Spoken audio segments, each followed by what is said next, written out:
Greetings, sports fans nationwide. You have entered the Sports Opinion Log here in Lex Anderson World.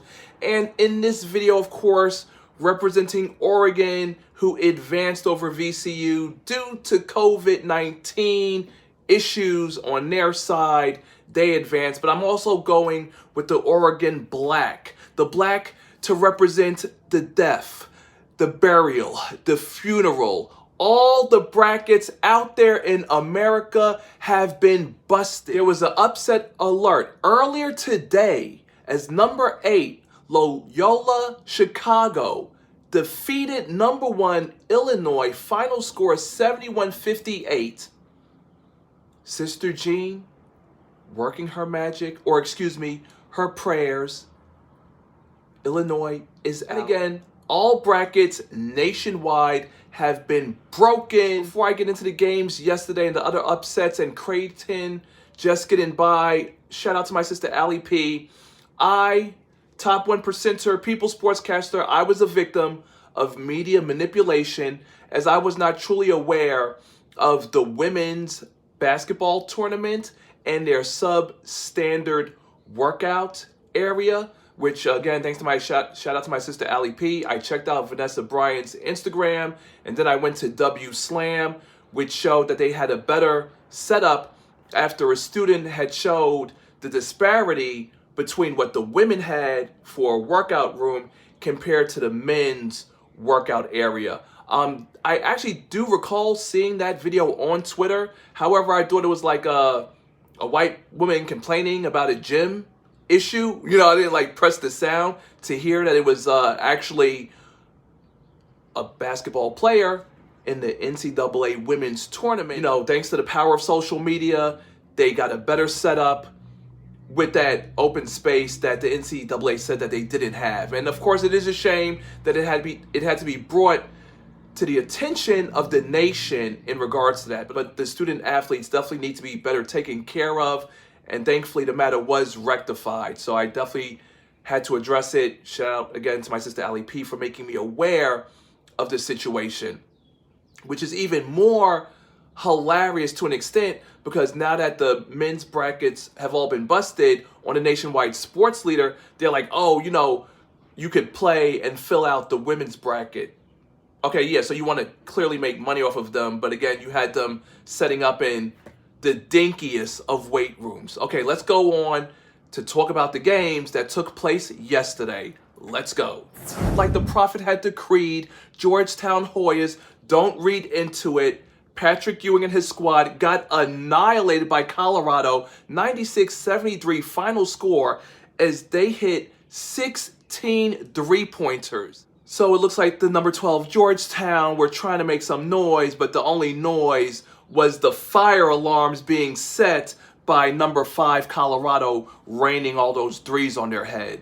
The number 4 seed Florida State, they get past UNC Greensboro, ranked number 13. Final score victory 64-54. And shout out to Derek Tyler representing the Kansas Jayhawks, ranked number 3, who took on number 14 Eastern Washington and destroyed them. Final score 93-84 as David McCormack dominated with 22 points and 9 rebounds on the game. The Jayhawks will now move on to play the 6th-seeded Southern Carolina for a chance to go to that Sweet 16, and Kansas has now won 14 consecutive first-round games in the NCAA tournament. Number 8-seeded LSU gets by number 9th-ranked Saint Bonaventure. Final score 76-61 as freshman Cameron Thomas drops 27 points, putting his stamp on the game. And let's not forget Michigan, ranked number 1, led by the legendary Juwan Howard.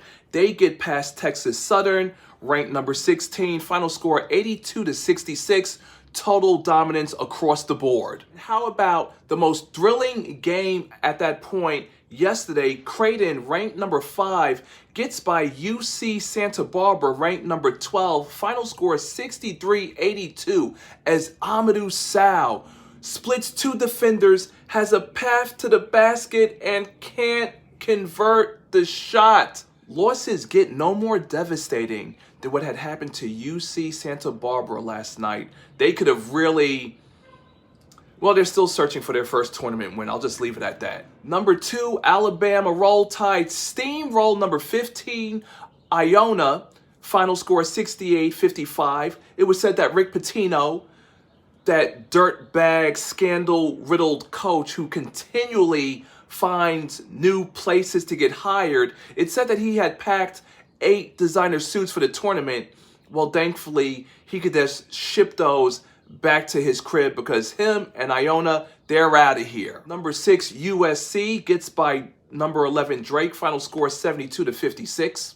Number 2, Iowa, with their dominant big man, Luka Garza. They stomp out number 15, Grand Canyon University, 86-74 final score. Was another upset as number 10, Maryland, get by number 7, Connecticut. Final score 63-54.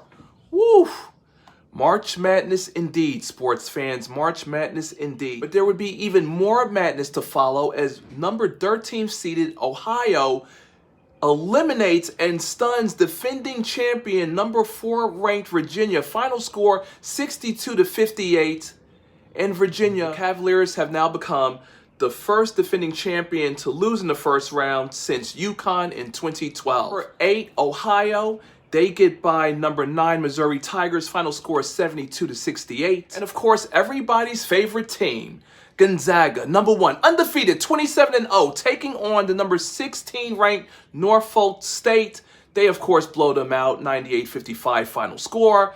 And in another upset, number 11, UCLA eliminates 6-seeded BYU. Final score 73-62.